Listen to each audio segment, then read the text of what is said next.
नमस्कार दोस्तों। ब्रह्मांड के पालनहार लक्ष्मीपति भगवान श्री हरि विष्णु जब भी इस सृष्टि पर संकट आता है, जब भी अधर्म का पल्लड़ा भारी होता है और जब भी भक्त पुकारते हैं, भगवान विष्णु किसी न किसी रूप में अवतार लेकर संसार की रक्षा करते हैं।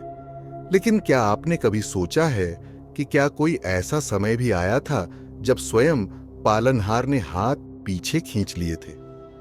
क्या कभी ऐसा हुआ कि पूरी दुनिया त्राही त्राही कर रही थी, देवता हार मान चुके थे और भगवान विष्णु ने हस्तक्षेप करने से इनकार कर दिया? आज के इस विशेष और विस्तृत वीडियो में हम उन गुप्त कथाओं और आध्यात्मिक रहस्यों की चर्चा करेंगे जब भगवान विष्णु ने संसार को बचाने से मना कर दिया या अपनी चुप्पी से पूरी सृष्टि को हिलाकर रख दिया। यह कोई साधारण कहानी नहीं है, बल्कि यह कर्म, काल और नियति के उन गहरे नियमों की व्याख्या है जिन्हें स्वयं ईश्वर भी नहीं टालते। यह सफर लंबा होने वाला है, क्योंकि आज हम विष्णु के उस रूप को देखेंगे जो केवल दयालु नहीं, बल्कि एक न्यायप्रिय और कठोर काल भी है। अध्याय 1। जब कर्म के बंधन ने ईश्वर को बांध दिया। संसार की रक्षा न कर पाने या न करने के पीछे सबसे बड़ा कारण होता है कर्म का सिद्धांत। भगवान विष्णु ब्रह्मांड के नियम बनाने वाले हैं और वे स्वयं उन नियमों का उल्लंघन नहीं करते। इसकी शुरुआत होती है महर्षि भृगु के एक श्राप से।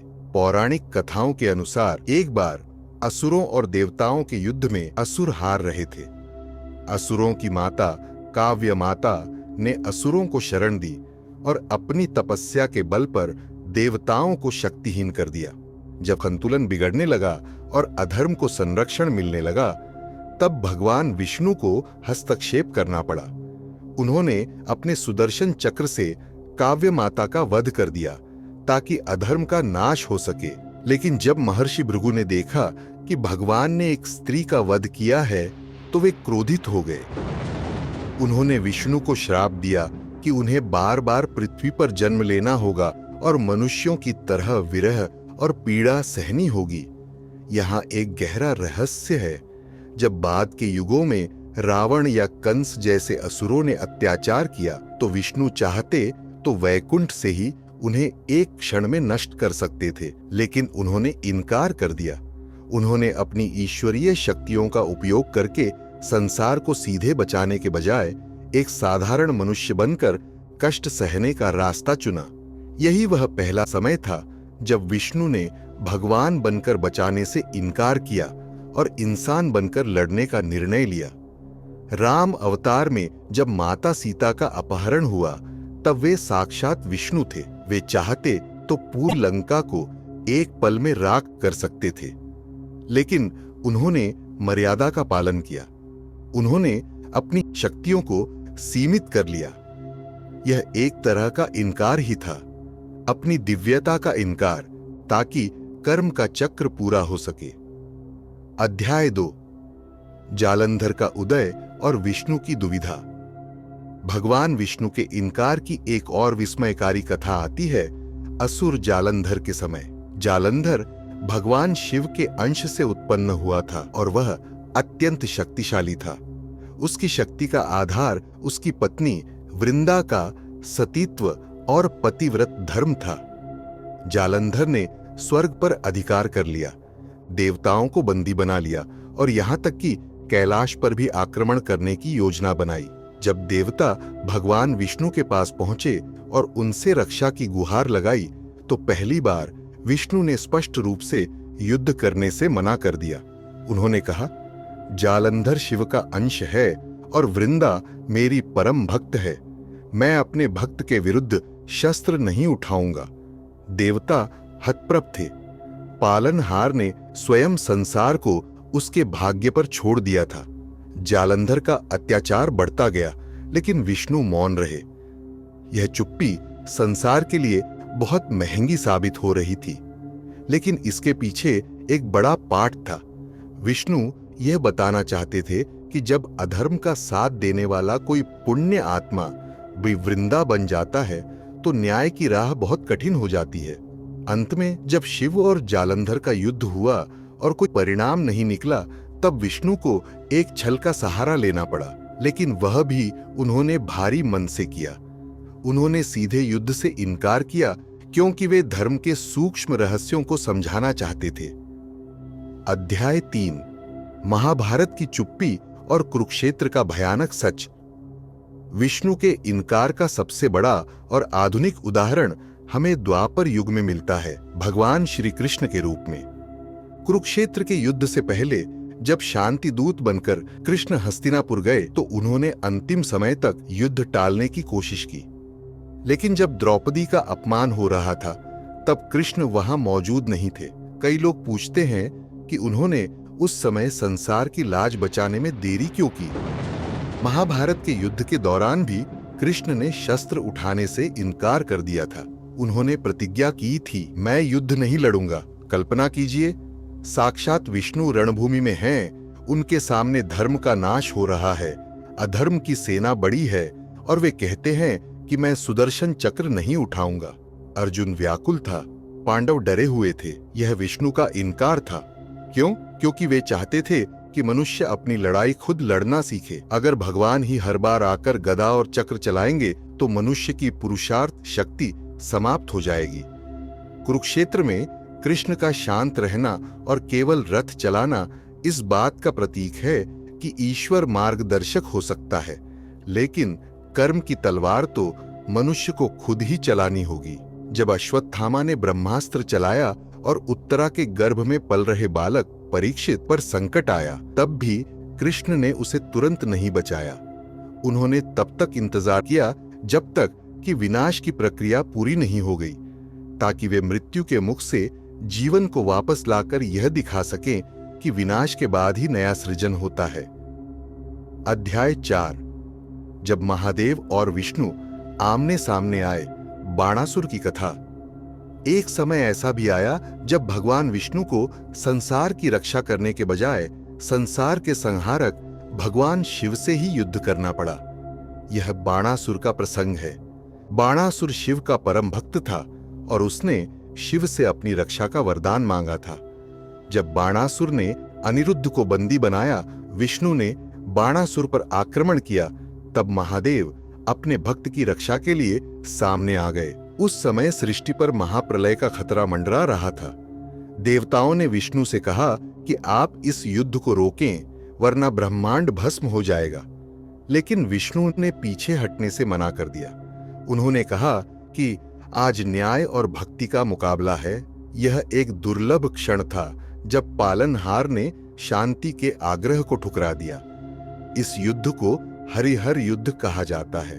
अंत में विष्णु ने यह साबित किया कि धर्म केवल रक्षा करने में नहीं, बल्कि कभी-कभी अपनों से भी टकराने में है। अध्याय 5, यदुवंश का विनाश और श्री कृष्ण का प्रस्थान। भगवान विष्णु के इनकार का सबसे हृदय विदारक प्रसंग उनके जीवन के अंत का है।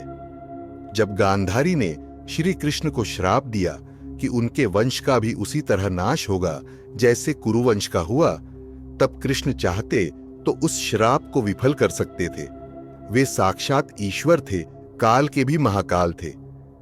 लेकिन जब यदुवंशी आपस में लड़ने लगे, जब द्वारका में भाई भाई का खून बहाने लगा, तब भगवान कृष्ण एक पेड़ के नीचे शांत बैठ गए।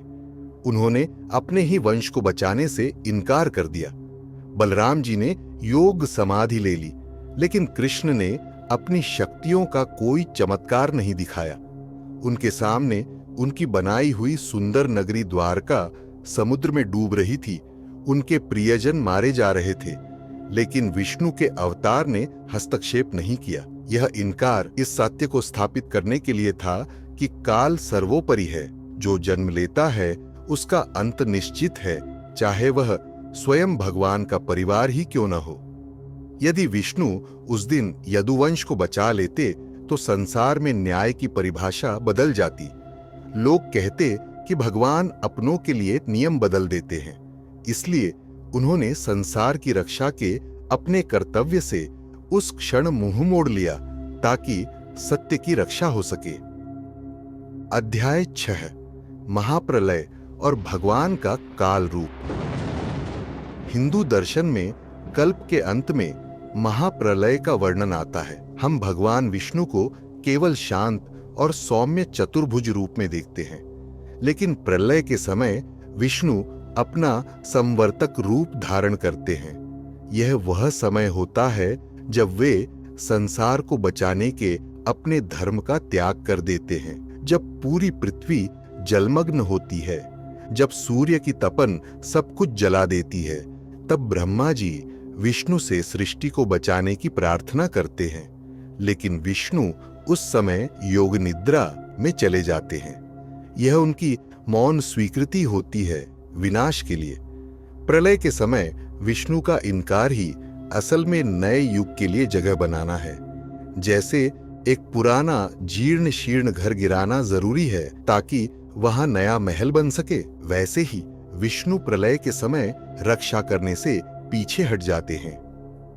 अध्याय 7 कलयुग का वर्तमान और कल्कि का इंतजार।